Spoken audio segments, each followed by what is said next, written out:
Praise the lord. మన ప్రభు అయిన యేసుక్రీస్తు నామంలో మీ అందరికీ శుభములు. మీరు ఒంటరితనంతో బాధపడుతున్నారా? మీ ప్రార్థనలకు జవాబు రావడం లేదని విసిగిపోతున్నారా?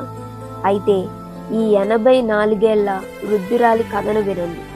ఆమె పేరే అన్న. పెళ్ళైన 7 ఏళ్లకే భర్తను కోల్పోయిన అన్న నిరాశతో కృంగిపోలేదు. ఆమె దేవాలయాన్ని విడిచిపెట్టలేదు. దాదాపు 8 దశాబ్దాల పాటు, అంటే 84 ఏళ్ళు రేయింబగలు ఉపవాస ప్రార్థనలతో దేవుని సన్నిధిని అంటిపెట్టుకుని ఉంది. ఆమెకు దేవుడే సర్వస్వమయ్యాడు. ఆమె పట్టుదలకు దక్కిన బహుమతి ఏంటో తెలుసా? లోకరక్షకుడైన యేసుక్రీస్తును పసిబిడ్డగా ఉన్నప్పుడే చూసే భాగ్యం ఆమెకి దక్కింది. ఆయన్ని చూడగానే ఆమె మౌనంగా ఉండలేదు. యెరూషలేములో రక్షణ కోసం కనిపెట్టే వారికందరికీ ఆ సంతోష వార్తను ప్రకటించింది. ప్రార్థన ఎన్నడూ వృధాగా పోదు. మీ ఓపికే మీ ఆశీర్వాదానికి దారితీస్తుంది.